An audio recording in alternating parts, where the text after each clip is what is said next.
दोस्तों नमस्कार। National views पर आपका स्वागत है। सबसे पहले आपको यह बता देता हूं कि उत्तर प्रदेश के किन किन जिलों में 7वें चरण में मतदान होना है और उसके बाद फिर इस पूरे चुनाव के दौरान उत्तर प्रदेश में क्या मुद्दे हावी रहे। पहले यह जान लीजिए कि 1 जून को किन किन लोकसभा क्षेत्रों में मतदान होना है। रॉबर्ट्सगंज मिर्ज़ापुर में मतदान होना है। वाराणसी यानी प्रधानमंत्री नरेंद्र मोदी के लोकसभा क्षेत्र में भी 1 जून को ही मतदान होना है। चंदौली में मतदान होना है। गाजीपुर में, बलिया में, सलेमपुर, घोसी, बांसगांव, देवरिया, कुशीनगर, गोरखपुर और महाराजगंज। उत्तर प्रदेश के अंतिम चरण में होने वाले मतदान में 2 लोकसभा क्षेत्र ऐसे हैं जो बेहद महत्वपूर्ण हैं। इनमें वाराणसी और गोरखपुर। वाराणसी में खुद प्रधानमंत्री नरेंद्र मोदी उम्मीदवार हैं। गोरखपुर में यह लोकसभा क्षेत्र मुख्यमंत्री योगी आदित्यनाथ के कारण महत्वपूर्ण है। यहाँ से वह खुद तो प्रत्याशी नहीं है, लेकिन प्रत्याशी कोई भी हो इससे कोई फर्क नहीं पड़ता। वहाँ के लोकल स्थानीय लोग यह मानकर चलते हैं कि यहाँ से मुख्यमंत्री योगी आदित्यनाथ ही चुनाव लड़ रहे हैं, क्योंकि उनकी ही प्रतिष्ठा वहाँ पर होती है, उनके ही नाम का वहाँ वोट पड़ता है। इसलिए दोनों लोकसभा क्षेत्र काफ़ी महत्वपूर्ण हैं। हालांकि महत्वपूर्ण सभी लोकसभा क्षेत्र हैं और सभी क्षेत्रों में अलग अलग मुद्दे हैं, अलग अलग बातें हैं, अलग अलग काम हैं, अलग अलग धारणाएं हैं और प्रत्याशियों की जातियों के आधार पर भी अपने अलग अलग क्षेत्रों में गठजोड़ बने हुए हैं। गुणा गणित, जोड़ना और घटाना सब कुछ हर लोकसभा क्षेत्र में अलग है। कोई भी ऐसा क्षेत्र नहीं है जहां कोई एक मुद्दा ऐसा हो जो समान रूप से सब जगहों पर लागू हो। एकमात्र एक मुद्दा छोड़कर, उसमें मोदी और योगी ये 2 नाम ऐसे हैं, ये 2 फैक्टर ऐसे हैं जो सभी लोकसभा क्षेत्रों में समान रूप से लागू हैं। तो अब हम चलते हैं उत्तर प्रदेश में जो पूरे चुनाव के दौरान समाजवादी पार्टी कांग्रेस के गठबंधन ने जो रणनीति अपनाई उस पर चर्चा करते हैं। फिर आते हैं भाजपा यानी एनडीए गठबंधन की ओर। समाजवादी पार्टी शुरुआती दौर में तो लड़खड़ाते हुए दिख रही थी, लेकिन जब प्रत्याशियों की घोषणा शुरू हुई तब तमाम उसने चौंकाने वाले फैसले भी किए। करीब 1 दर्जन से ज़्यादा ऐसी सीटें थीं जहां समाजवादी पार्टी ने प्रत्याशी बदल डाले। ऐसा भी हुआ कि जिन क्षेत्रों में सपा मुखिया अखिलेश यादव ने प्रत्याशी बदले, वहां वह प्रत्याशी बदलने के बाद ज़्यादा मजबूती से चुनाव लड़े। इस पूरे चुनाव में समाजवादी पार्टी ने एक बेहद गंभीर रणनीति अपनाई। वह रणनीति कामयाब होती भी दिख रही। सीटें कितनी इससे बनेगी, बिगड़ेगी, कितनी जीतेगी, कितनी नहीं जीत पाएंगे, यह एक अलग मुद्दा होगा, लेकिन सपा की रणनीति बेहद कामयाब नज़र आ रही है। वह रणनीति यह थी कि 2022 के विधानसभा चुनाव की तरह 2024 के लोकसभा चुनाव में भी सपा मुखिया अखिलेश यादव ने बेहद चतुराई के साथ अपनी बिरादरी यानी यादवों को और अपने कोर वोट बैंक माने जाने वाले मुस्लिम बिरादरी के लोगों को यह समझाने में पूरी तरह सफल रहे कि प्रत्याशी कोई भी हो, यह माना जाएगा कि सपा की जीत हुई तो यादवों और मुसलमानों के ही कारण हुई। दोनों के वोट उसे मिलेंगे तो यह माना जाएगा कि जीत इन्हीं 2 कोर मतदाताओं की वजह से हुई। इस रणनीति को आधार बनाते हुए सपा ने मुलायम सिंह यादव परिवार के 5 सदस्यों को छोड़कर किसी भी यादव को उत्तर प्रदेश में टिकट नहीं दिया। मुस्लिम जमात से भी बेहद सीमित संख्या में प्रत्याशी उतारे गए। इसे लेकर पूरे उत्तर प्रदेश में शुरुआती दौर में मुसलमानों के बीच से तमाम विरोधी आवाज़ें उठीं कि क्यों मुस्लिमों के टिकट काटे गए हैं, क्यों कम संख्या में उन्हें चुनाव लड़ाया जा रहा है। समाजवादी पार्टी से ज़्यादा संख्या में बहुजन समाज पार्टी ने मुस्लिम प्रत्याशी उतारे। शुरुआत में ऐसा लग रहा था कि मुस्लिम मतदाता सपा से बिदक कर बसपा में जा सकते हैं, लेकिन अब तक जो सूचनाएं सामने आई हैं वह आपको चौंका देंगी। पहले चरण से लेकर 6वें चरण तक जहां जहां मतदान हो चुका है, जिन सीटों पर बहुजन समाज पार्टी ने मुस्लिम प्रत्याशी उतारे हैं, उनमें से अधिकतर सीटों पर भी मुस्लिम मतदाताओं ने समाजवादी पार्टी को अपना पहला पसंद बनाया और मतदान भी उसके पक्ष में किया। मुस्लिम मतदाताओं ने यह देखने की ज़रूरत नहीं समझी कि कहाँ उसकी बिरादरी के प्रत्याशी हैं, कहाँ उसकी जाति धर्म के प्रत्याशी हैं और कहाँ नहीं हैं। उन्होंने केवल और केवल एक लक्ष्य बनाया कि इंडी गठबंधन के प्रत्याशी को ही वोट देना है और पहले से 6ठे चरण तक वह इसमें सफलता के साथ अपने अभियान को चलाने में सफल रहे। यादवों में भी ऐसा ही हुआ। पूरे उत्तर प्रदेश का एक भी जिला ऐसा सामने नहीं आया जहां यादव प्रत्याशी न होने के बावजूद पूरी बिरादरी से कहीं से भी एक भी विरोध की आवाज़ उठी हो। यह खबर कहीं से भी एक भी जिले से नहीं आई कि समाजवादी पार्टी ने यादव प्रत्याशियों की संख्या केवल अखिलेश यादव के परिवार तक ही सीमित रखी है। इस परिवार के बाहर के किसी भी यादव को प्रत्याशी नहीं बनाया है, इसलिए उसके खिलाफ वोट दिया जाएगा, ऐसी कोई भी बात कहीं नहीं आई, कहीं चूं चा भी नहीं हुई। पूरे के पूरे यादव मतदाताओं ने एक सुर से, एक लय से, एक ताल से समाजवादी पार्टी का समर्थन किया। तो फिर यह सवाल भी उठता है कि आखिर अखिलेश यादव ने किन लोगों को प्रत्याशी बनाया है।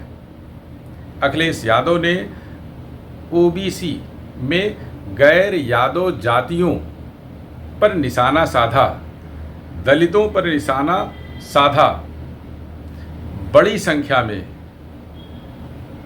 गैर यादव प्रत्याशियों को उतारा, जिसमें मौर्य बिरादरी के प्रत्याशी हैं, पटेल बिरादरी के प्रत्याशी हैं, पाल हैं, साक सैनी हैं, इन सबको प्रत्याशी बनाया। दलितों के प्रत्याशी बड़ी संख्या में उतारे। इसका असर यह हुआ कि अलग अलग लोकसभा क्षेत्रों में इन सभी जातियों में जिनके मत 2022 के चुनाव में, 99 के चुनाव में भाजपा को मिले थे, उन मतों को तोड़ने में इंडी गठबंधन ने काफ़ी हद तक सफलता प्राप्त की। किसी एक लोकसभा क्षेत्र की बात मैं नहीं कर रहा हूँ। ज़्यादातर लोकसभा क्षेत्रों में जाति एक महत्वपूर्ण फैक्टर बनकर उभर चुका है। यहाँ कोई मुद्दा, चाहे वह विकास का हो, चाहे वह राम जन्मभूमि का मामला हो, चाहे बेरोजगारी का हो, चाहे आरक्षण का हो, चाहे संविधान का हो, किसी भी मुद्दे पर जाति भारी पड़ी है। आपको याद होगा 22 जनवरी को जब प्रधानमंत्री नरेंद्र मोदी ने अयोध्या में रामलला की प्राण प्रतिष्ठा समारोह में हिस्सा लिया था, उसके अगले 2 महीने तक ऐसी लहर थी, ऐसा माहौल बना था जिसमें यह लग रहा था कि भारतीय जनता पार्टी की लहर के सामने विपक्षी दल के प्रत्याशी हवा हो जाएंगे। इस आंधी में वह पत्तों की तरह उड़ जाएंगे, कोई उनको पूछेगा नहीं। 80 की 80 सीटों पर नहीं तो 77-78 सीटों पर भाजपा के प्रत्याशी जीत जाएंगे। कोई भी प्रत्याशी आए, कोई भी कितना भी कमज़ोर प्रत्याशी आए, वह जीत जाएगा। लेकिन जब चुनाव घोषित हुआ और प्रत्याशी घोषित हुए, तब ऐसी स्थिति नहीं रही। राम मंदिर के मुद्दे को लेकर तो बहुत अचरज होता है कि जिसे यह बताया जा रहा था कि यह हिंदू समाज का गौरव है, पूरा हिंदू समाज एकत्रित हो जाएगा, क्योंकि लंबे इंतजार के बाद, करीब 500 वर्षों के बाद, हिंदुओं को तमाम संघर्ष के बाद अयोध्या में जन्मभूमि का मंदिर प्राप्त हुआ और उसका श्रेय गया भारतीय जनता पार्टी और नरेंद्र मोदी की सरकार को। लेकिन जब चुनाव घोषित हुआ तो जाति और आरक्षण ऐसा मुद्दा, ऐसा चर्चा में आया कि मंदिर मुद्दा पूरी तरह से पीछे चला गया। मंदिर के मुद्दे पर अगर कहीं कोई जाति वोट देती हुई दिख रही है तो वह सिर्फ 3 जातियां हैं, ब्राह्मण, क्षत्रिय, वैश्य। यह 3 ऐसी जातियां हैं जो मंदिर मुद्दे को जिंदा किए हुए हैं कि हाँ, मंदिर मुद्दा भी कहीं है। बाकी किसी जाति में मंदिर मुद्दा उस तरह से दिखाई नहीं दे रहा है जैसा कि जनवरी, फरवरी और मार्च तक दिखाई दे रहा था। ज़्यादातर लोकसभा क्षेत्रों में जाति आधारित मुद्दा बना और यह देखने को मिला कि अधिकतर जातियों ने यह देखा कि उसकी जाति का प्रत्याशी किस दल ने उतारा है और वहाँ उस प्रत्याशी की तरफ उस जाति के अधिकतर वोट चले गए। जो जनवरी फरवरी में लहर बनी हुई थी, वह लहर चुनाव में आकर क्यों कमज़ोर साबित हो गई। आपको याद होगा जब भारतीय जनता पार्टी ने सबसे पहले प्रत्याशियों की घोषणा कर दी तो यह कहा गया कि भाजपा ने बढ़त ले ली है, क्योंकि उसने प्रत्याशियों की घोषणा पहले करके अपने विपक्षी दलों पर मानसिक रूप से दबाव बना दिया है, दबाव बढ़ा दिया है कि वह जल्दी से प्रत्याशी घोषित करें।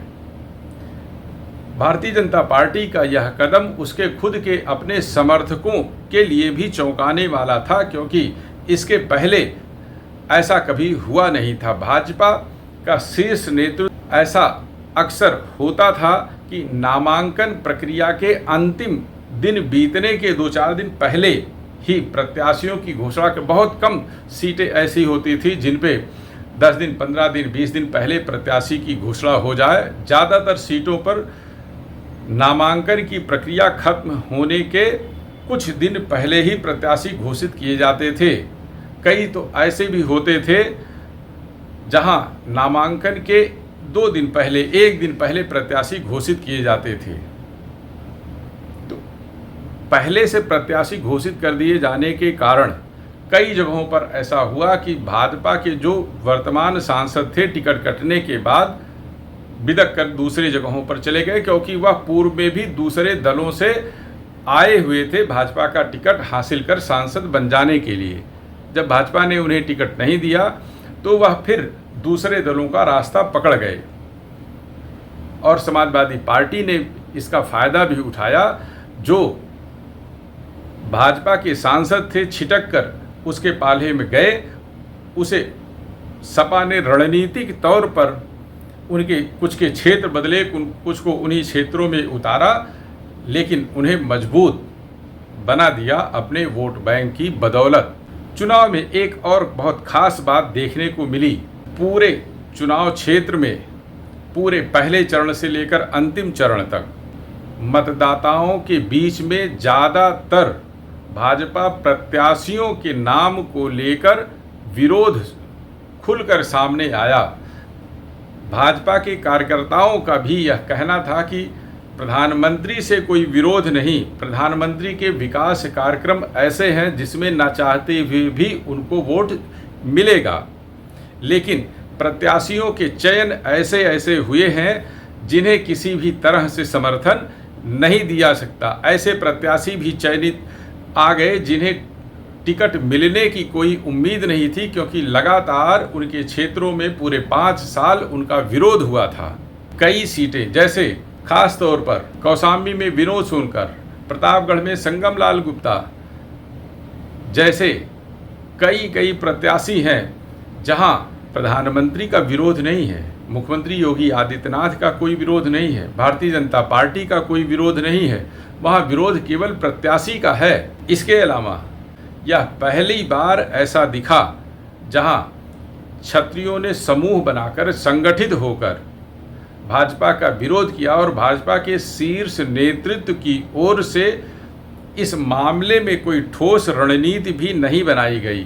जो थोड़ी बहुत पहल हुई, उस पहल को 5वें 6वें चरण के मतदान के पहले उसकी सहयोगी पार्टी अपना दल की नेता अनुप्रिया पटेल ने कुंडा में जाकर राजा रजवाड़ों की बात कहकर और खराब कर दिया। उस बात को प्रतापगढ़ के प्रत्याशी संगमलाल गुप्ता ने राजा रजवाड़ा, छत्री और तेली की बात तुलना करके और माहौल बिगाड़ने का काम किया। जो छत्री थोड़े बहुत भाजपा में जाने की भी तैयारी कर रहे थे, वोट देने की तैयारी कर रहे थे, क्योंकि वह यह मानते थे कि अयोध्या में राम मंदिर बना तो उसमें केवल और केवल प्रधानमंत्री नरेंद्र मोदी, योगी आदित्यनाथ, भारतीय जनता पार्टी का ही पूरा का पूरा सहयोग और हाथ है। लेकिन नेताओं की अपनी बदजुबानी, अपनी गंदी जुबान के कारण छत्री मतदाताओं के बिदगने का पूरा खामियाजा भुगतना पड़ा है। एक अनुमान है कि पूरे उत्तर प्रदेश में करीब 30 से 35% तक क्षत्रियों के मत स्थानीय प्रत्याशियों के विरोध में पड़े, जिन्हें न मोदी से विरोध, न योगी से विरोध, न भाजपा से विरोध, केवल स्थानीय जो प्रत्याशी थे उनके विरोध के कारण वह वोट समाजवादी पार्टी की तरफ चले गए। हैरत वाली बात दिखी, जो अजूबे जैसी बात थी। क्षत्रियों के खिलाफ पूरे रणनीतिक तौर पर वह गुजरात में रूपाला कांड से लेकर अनुप्रिया पटेल तक जिस किसी ने भी बयानबाजी की, वह पटेल बिरादरी के नेता थे और वह गुजरात से लेकर उत्तर प्रदेश तक पटेल बिरादरी के नेताओं ने क्षत्रियों के खिलाफ जानबूझकर चुभने वाले शब्दों का इस्तेमाल किया और यह पूरा का पूरा माहौल भारतीय जनता पार्टी के प्रत्याशियों के खिलाफ गया। अब अंतिम चरण का जो मतदान होना है, अंतिम चरण तक पहुंचते पहुंचते भारतीय जनता पार्टी ने पहले 6 चरणों तक हुए नुकसान को देखते हुए कुछ मैनेजमेंट संभालने की कोशिश की। देखते हैं मतदान में उसका क्या असर पड़ता है, लेकिन जो नुकसान हो चुका है उसकी भरपाई करना मुश्किल है। एक और बात आई, दलित मतों में भी समाजवादी पार्टी के प्रत्याशियों ने, प्रत्याशी ना कहें, समाजवादी पार्टी ने सेंधमारी करने में सफलता हासिल की है।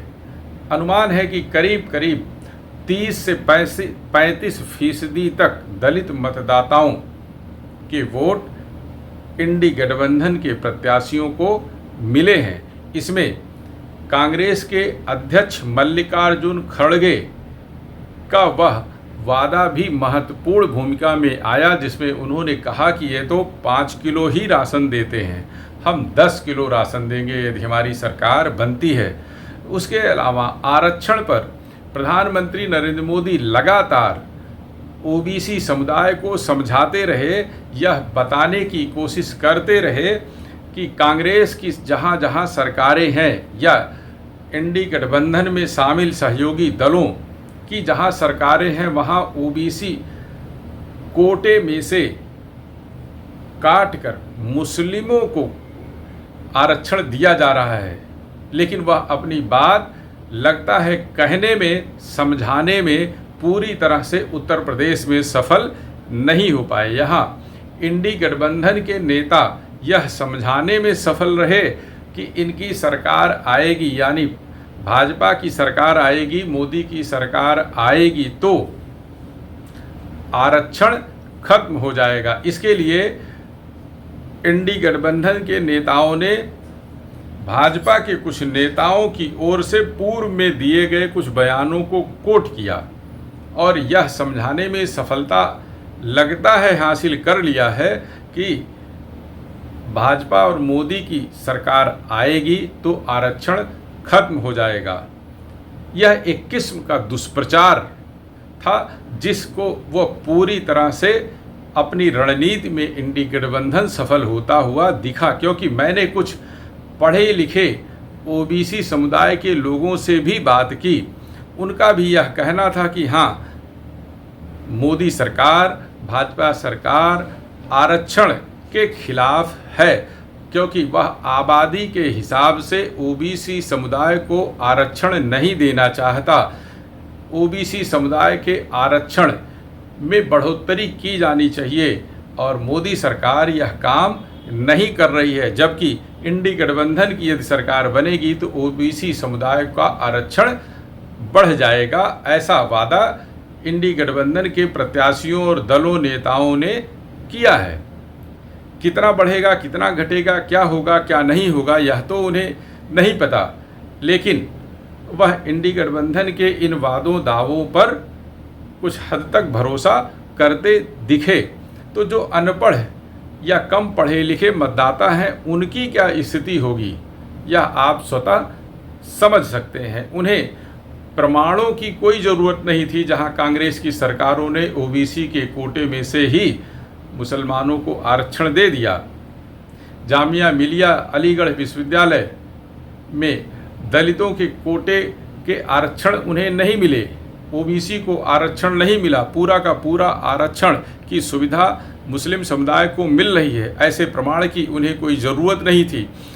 कर्नाटक में ओबीसी समुदाय का आरक्षण काट कर मुसलमानों को आरक्षण दिया गया। बंगाल में आपने स्वतः पढ़ा देखा समझ लिया कि कोर्ट के हस्तक्षेप के बावजूद मुख्यमंत्री ममता बनर्जी कह रही हैं हम न्यायालय की बात नहीं मानेंगे, सर्वोच्च न्यायालय जाएंगे और ओबीसी कोटे के आरक्षण में से मुस्लिमों को आरक्षण देते रहेंगे। तो यह प्रमाणिक बात थी, लेकिन यह बात ओबीसी समुदाय के गले के नीचे नहीं उतरी। उनके गले के नीचे जो उतरी वह यह उतरी कि उनकी आबादी के हिसाब से उन्हें आरक्षण नहीं दिया जा रहा है। इसी तरह संविधान का मामला भी था। संविधान के मामले में भी इंडी गठबंधन लोगों को अपने समर्थकों के साथ साथ भाजपा के भी जो एनडीए गठबंधन के समर्थक थे, उन्हें भी कुछ हद तक यह समझाने में कामयाब रही कि भाजपा की सरकार आएगी तो संविधान बदल देगी। इसके लिए एक अयोध्या से भारतीय जनता पार्टी के प्रत्याशी लल्लू सिंह के बयान को कांग्रेस नेता राहुल गांधी ने कोट किया, कुछ छोटे अन्य नेताओं के बयानों को भी कोट किया और यह समझाने की कोशिश की कि भाजपा की सरकार बनेगी तो संविधान खत्म हो जाएगा। तमाम कानून के जानकारों से मैंने बात की, सबका यह कहना था कि संविधान खत्म नहीं हो सकता। कहने वाले और समझने वाले ज़्यादातर नेता ऐसे हैं जो संविधान की मूल आत्मा को शब्दों में बयां नहीं कर सकते। वह भी यह कह रहे हैं कि संविधान खत्म हो जाएगा। कुछ अमेंडमेंट पहले भी होते रहे, आगे भी होते रहेंगे, लेकिन इन अमेंडमेंट को ही संविधान पर खतरे की बात कहकर यह समझाने की कोशिश की कि संविधान खत्म हो जाएगा। और समर्थक, पढ़े लिखे तमाम समर्थक भी इस बात को गाते बजाते फिर रहे हैं कि भाजपा की सरकार आई तो संविधान खत्म हो जाएगा। तो आप समझ सकते हैं कि भाजपा कहाँ चूक गई। वह जो बातें प्रमाणित थी उन बातों को भी समझाने में पूरी तरह सफल नहीं हो पाई और इंडी गठबंधन जो दुष्प्रचारों पर भी आधारित अपनी बात को समझाने में काफ़ी हद तक सफल हुआ। भाजपा के खिलाफ एक और बात गई है। 6वें चरण के मतदान तक मैंने यह देखा कि उसके अपने कार्यकर्ता थे, पुराने कार्यकर्ता थे, वह इस बार घरों से कम निकले। पुराने कार्यकर्ता इस बात का मलाल लेकर पाले हुए हैं कि जब पार्टी की अपनी सरकार है लेकिन उनके अपने काम थानों पर, तहसीलों में नहीं होते। थानेदार, दरोगा, सिपाही सब उन्हें धुतकार कर लौटा देते हैं। तहसीलदार, लेखपाल, कानून गो, एसडीएम उनकी बातों को तवज्जो नहीं देते हैं। जब मतदाताओं के सामने वह जाते हैं तो मतदाता भी उन्हें झिड़कते हैं कि भाई तुम मेरा काम नहीं करा सकते तो मैं तुम्हारे कहने पर मत वोट क्यों दूं। पहले अपने नेताओं को समझाओ कि वह अपनी जो व्यवस्था चुनाव जीतने के बाद ठीक कर लेते हैं, वह अपने कार्यकर्ताओं को भी उतनी तवज्जो देने का इंतज़ाम करें कि थाने पर, तहसीलों में उनकी बातों को सुना जाए, जिससे आम आदमी जिसका मत वह दिलाते हैं प्रत्याशियों को, उनकी समस्याओं का निदान उनके ही स्तर पे हो जाए। लेकिन 6 चरणों के अनुभव के आधार पर भारतीय जनता पार्टी के नेताओं ने 7वें चरण में कुछ डैमेज कंट्रोल की कोशिश की है। देखना है इसमें वह कितना सफल हो पाते हैं। और मेरी बात, मेरे तर्क, मेरे तथ्य यदि आपको पसंद आए तो इस वीडियो को शेयर करें, लाइक करें, कमेंट करें और चैनल को सब्सक्राइब करना कतई ना भूलें। नमस्कार, धन्यवाद।